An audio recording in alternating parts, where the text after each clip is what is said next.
So whatever unwholesome feelings may arise, we make sure that they just stay there in our hearts. So say if anger has come up and our hearts are very hot, then we don't let that anger escape from our hearts. If there's a lot of greed that comes up in the heart, then we keep that in the heart. We don't let it spill out. And also if there's a lot of delusion that's arisen in the heart, we make sure that stays in the heart and it doesn't come out. And if the mind is getting involved in anger, we make sure that that doesn't flow on into ill will, into wanting to hurt other beings. Because it's normal for a sotapanna, a stream enterer, to still feel anger, but they won't experience any ill will because they'll have seen the harm that comes from it. They have faith in the Buddha's teachings and in the Buddha. And the Buddha taught that ill will pull a being down into the lower realms. And a sotapanna is someone who has cut off those lower realms. They're not able to fall into those anymore. And it's impossible for them to take birth there. So they have this great and unshakable faith in the teachings of the Buddha. And their body and speech, the actions of body and speech, in a peaceful and wholesome state. So there's the example of Lady Samawati, and she, along with her 500 followers or attendants, were locked inside a building. And that building was set fire to. But while she was there, and she wasn't able to escape, and this fire was engulfing the building, she recollected or reflected upon karma and what it was that had caused her to be in this situation. She also recollected death and saw that her death was coming very quickly. And through this contemplation, she was able to attain to the level of a sakadagami, one who will come back to the human world just one time and will attain to being an arahant there. All of the 500 attendants that were there as well were locked and getting burnt in this building. They all attained to being sotapannas.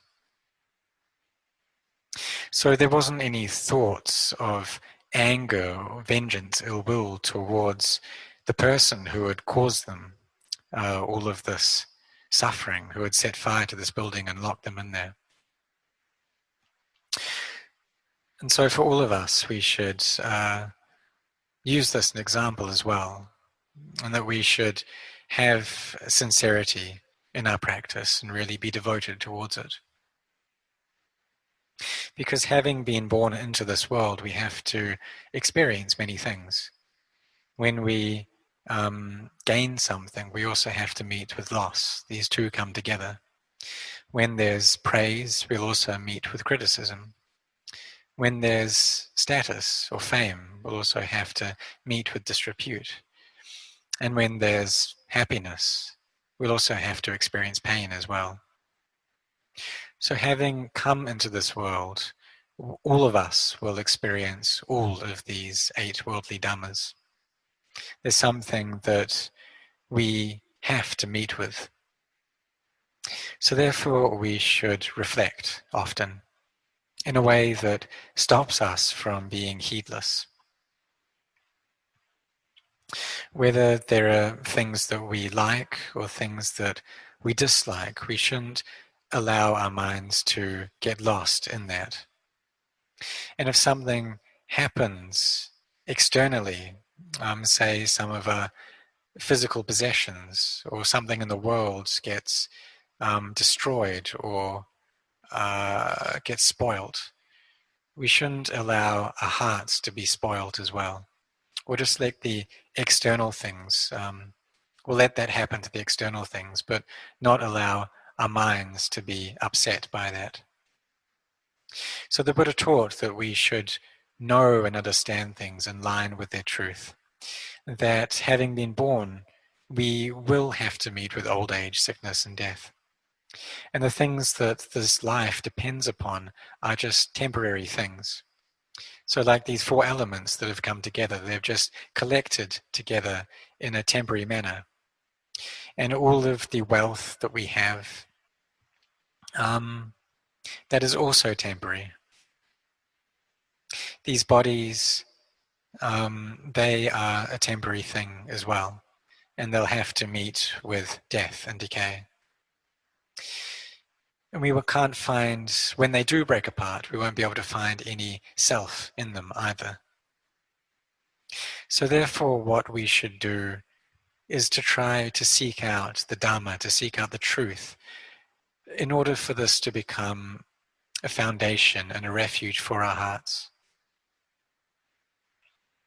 Because the external things, we have sought those out already. And these are the four requisites of clothing and food, shelter and medicine. These are important for us to be able to live on in this world and survive in this world. But what's of greater importance is seeking out the truth, is in having this Dhamma there as a foundation and a refuge for our hearts. Because the truth is what brings a heart to purity and makes it bright.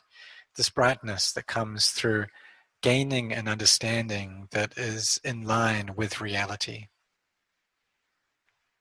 So for all of us, having taken a human birth, we have a very precious opportunity to study the Dhamma, to be able to practice and develop our samadhi.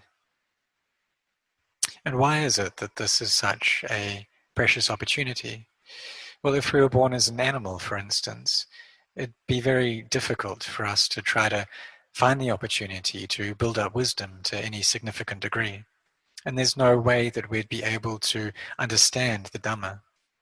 But as humans, we have the necessary sati, mindfulness, and panya, wisdom, to acknowledge and accept the truth of the teachings that the Buddha gave us.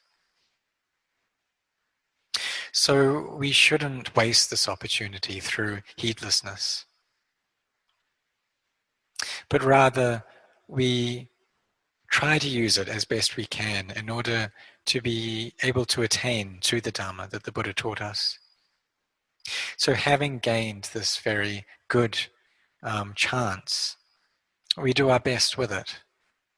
This chance to meet with this Buddha sasana, this Buddhist religion, dispensation, and the arising of a dispensation of a Buddha is something that doesn't come easy at all. So we should all bring up zeal and energy in the practice. Have faith in generosity and faith in keeping the precepts. And then we come to develop our samadhi, this collectedness and firmness of mind, which is necessary for us to be able to gain an understanding. And we shouldn't follow any doubts that we have in this practice, because we see that all of the methods come under this path of sila, samadhi, panya, of morality, of collectedness, and of wisdom. There are many different teachers nowadays in the Buddhist traditions, and they can expound different methods of meditation. So some emphasize the keeping of mindfulness in the body and being very aware of all of the movements throughout our day. Having mindfulness there with the body as much as possible. And this is a correct teaching as it's found in the Satipatthanas, in the foundations of mindfulness, under the aspect of the body, be mindful of the body. So this mindfulness of the body is a samatha object, a calming object of meditation. So whether we're standing, sitting, walking, lying down, we're aware of that, or focusing on the breath and using that as our object of awareness. This is also mindfulness of the body and is samatha practice. And it's not vipassana or insight practice. Because the objects of awareness and contemplation that give rise to this clear seeing, vipassana, are inconstancy, stress, and not self. And this is exactly what Venerable Ajahn Chah taught, that in order for vipassana to arise, we need to have this anicca, dukkha, anatta, these objects of contemplation, as the focal point of our awareness. Having these objects of contemplation, we'll eventually be able to see and understand that this body is simply a body. We'll maybe see into the four elements or understand various aspects of this body that will allow us to see that this body is merely a body. It's merely a physical form. And when we see that, this is true vipassana practice. Understanding that there's no self, there's no being, no me, no other there. Initially, this may give rise to Tatanga Vimutti, a temporary liberation, but it's also possible for there to be a full and complete liberation, permanent liberation, that comes through the complete destruction of the kilesas, or rather the permanent destruction of some of the kilesas. And this will lead us to abandoning the three lower fetters. These fetters of self-view, of skeptical doubt, and attachments to rites and rituals. So having this requires us to have very strong and stable samadhi, enough for genuine wisdom to arise. The understanding that we have needs to be fast enough for us to see into the truth. It's important for us to realize that this is the shortcut method of practice. This is already the quickest path for us to take. Looking into the body and understanding the body and seeing that we can't find a lasting or a true self there. When we see this, then we'll be able to defeat the defilements. And this is the fastest way of practice. So we should try to bring stability to our minds and keep our attention and awareness focused on the body. So there are these four foundations of mindfulness. There's the body, there's feelings, there's the mind, and Dhamma. And these last two aspects, the mind and Dhamma, are very subtle and refined levels of the practice.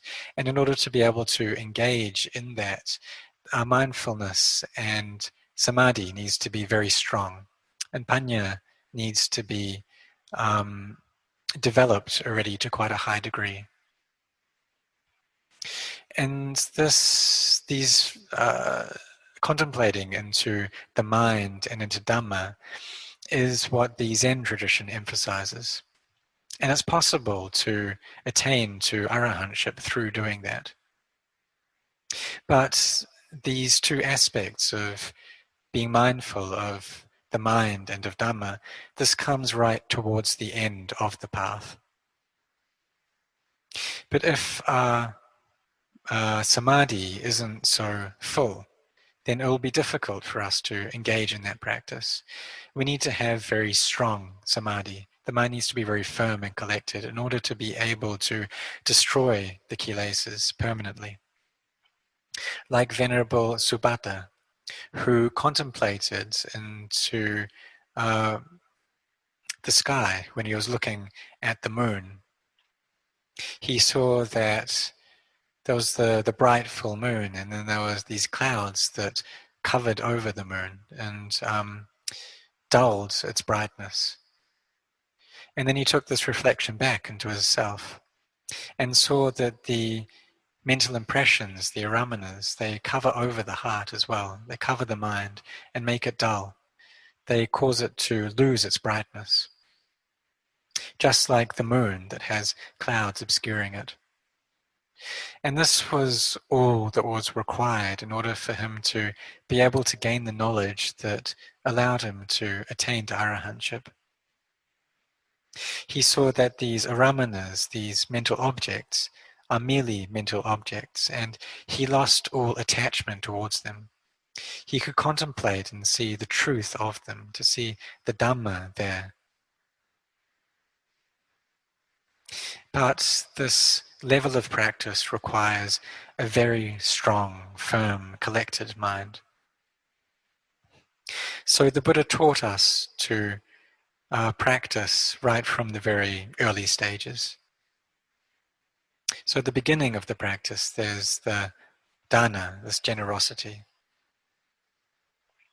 And we develop that initially. We may wonder, what is a sotapanna like? But the sotapannas, they've developed this dana fully already. And the sila barami is already very full as well. And then what comes next is the development of samadhi, of the collectedness of mind, in order to reduce and get beyond the hindrances. Once the hindrances have been put aside or have been suppressed, then it's possible to abandon the three lower fetters. Because these hindrances are that which obscures and prevents the goodness of our heart from flourishing. So the Buddha taught us to always keep our mindfulness with us, to not be lazy, but to be constantly collecting and bringing forth energy. To have nibbana there as our goal. And so when we have that, then we won't be so interested in other things. We'll see that spinning around in the cycle of birth and death, constantly being stuck in this realm, is a source of great suffering. But if we practice meditation and we try to develop our mindfulness and make that firm, try to make our samadhi very stable and strong, then it'll be possible for us to see nibbana, to perceive these bodies as merely being bodies, and then to understand and attain to the Dhamma. So when the mind isn't caught and dragged into liking or disliking, then at that point the mind is empty. So Venerable Ajahn Chah said that we should try to develop this mind as much as possible, to not allow the mind to get caught into liking or disliking. He gave the example of just like us sitting in this hall together, that there's the floor, and then above us there's the ceiling.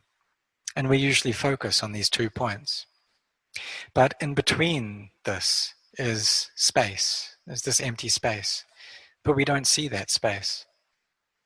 So the mind that isn't caught into liking and disliking is just like that space in the middle. It's the mind that's empty. When the mind is in the state, then we'll have seen into the truth of these worldly winds, these worldly dhammas, and we'll use our contemplation to get beyond them. We'll see that these worldly dhammas are a source of suffering, and we'll be able to let go of them. And this letting go comes through our practicing, developing and walking along this noble path. This path that allows us to abandon greed, hatred, and delusion. And what really enables us to let go of the kilesas is changing our wrong views into right views. This changing of views is a wisdom that comes up in our hearts. And wisdom can be defined as the thorough knowing of all conditioned phenomena in line with truth. So the wisdom that we've gained through our studies is just a kind of a worldly discernment or a worldly knowledge.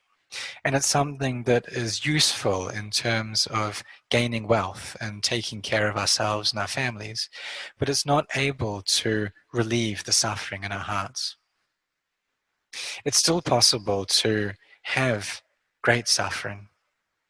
For those who have only gained a little amounts of education, or those who have been highly educated, they still suffer just the same. The people who have a lot of wealth and those who have only a little wealth, they suffer just the same. So what does this happiness and suffering depend upon? It's not upon our wealth, because we can see that those people who have great wealth, they still have a lot of suffering. So suffering depends upon the views that we hold. And if we hold the wrong views, then we'll always be feeling this discontent and pain in our hearts. So we can see also that dukkha is a noble truth. And this noble truth has a cause to it. There's the cause of suffering, samudaya. And when that cause is there, then we'll have to experience suffering. But also if we walk along the noble path, then we'll experience this nirodha satya, the truth of cessation of suffering. So it's this way of sila samadhi panya that allows our minds to grow in peace and happiness and joy. We develop dana and sila, and we do this through wisdom. And when we do it in a wise way, then the mind will be very calm and happy. When we develop samadhi, then we experience an even deeper level of coolness and peace. And there's great joy that comes up in the heart because the mind is very peaceful. This peace arises through our discernment. And a lot of what that discernment involves is seeing the dangers and the harm in the cycle of samsara and in the mind that's in a very scattered and chaotic state. We see the danger there, so we try to always keep our minds here in the present moment. Whether we're standing, sitting, walking, or lying down, we keep our minds present, always knowing what's going on, always being aware of the thoughts that are active in the heart and what they're being involved with. So this really comes down to us having and developing sati and panya,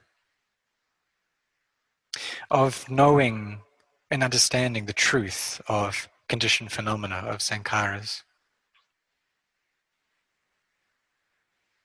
When we do this, then we'll be able to suppress the hindrances and our minds will find peace at last.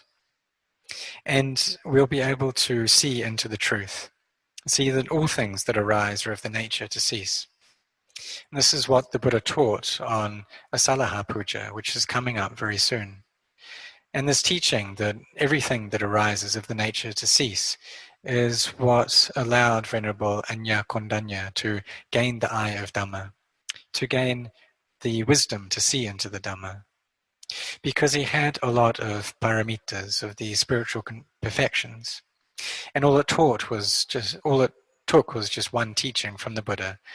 And for him to contemplate into that, to be able to see and understand the Dhamma. And then the Buddha exclaimed, so Kondanya knows. And what is it that he knew?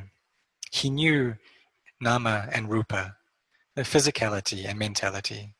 He knew that all of these things arise and cease, and there's no true self to be found in any of them.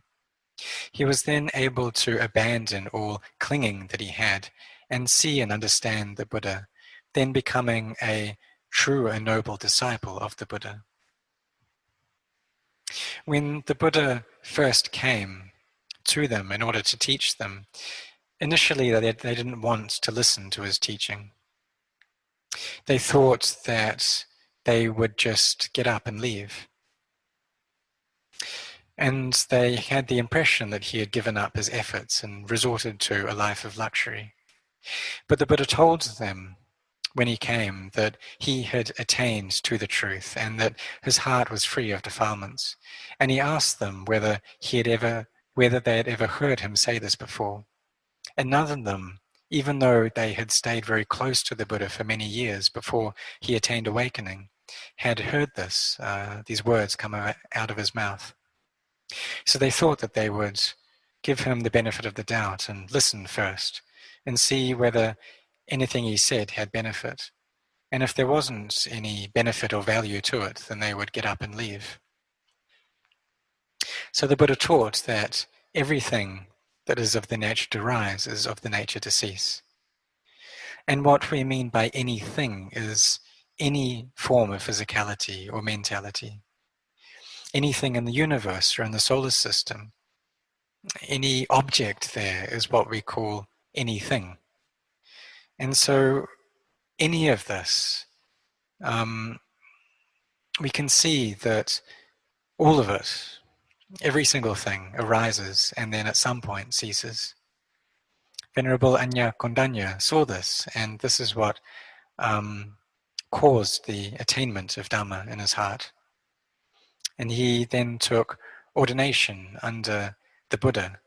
And the Buddha used the Ehi Bhikkhu method of ordination, saying, "Come Bhikkhu," saying that the Dhamma is well taught and you should lead this holy life for the end of suffering. Eventually, through the teachings of the Buddha, all of the 5 ascetics were able to see into the Dhamma. And it was when the Buddha taught the Anatta Lakkhana Sutta that all of them became arahants. So therefore, all of us sitting here listening now, we have faith in the Buddha, and we have faith in the teachings that he gave us. So in this life, we should do all that we can do to follow this path of Sila Samadhi Panya, to develop our mindfulness, to have firm samadhi, foundation of mind, and to give rise to wisdom. When any feelings come up in our hearts, then we try to put them down, let go of them. And as we do this, the heart will become empty. It'll be empty from those feelings that we've put down. And it's possible that if we are sincere, then we'll be able to see the Dhamma in this life. And if not this life, then maybe the next. So through the goodness and through the value, the benefits of all that you've all been doing tonight, chanting, sitting, listening to the Dhamma, practicing meditation, I ask that this becomes the cause for you to attain to the Dhamma, to attain to being a Sotapanna. And so may all of you try to constantly have mindfulness and wisdom, looking after and taking care of your hearts. And may all of you grow and flourish in the Dhamma.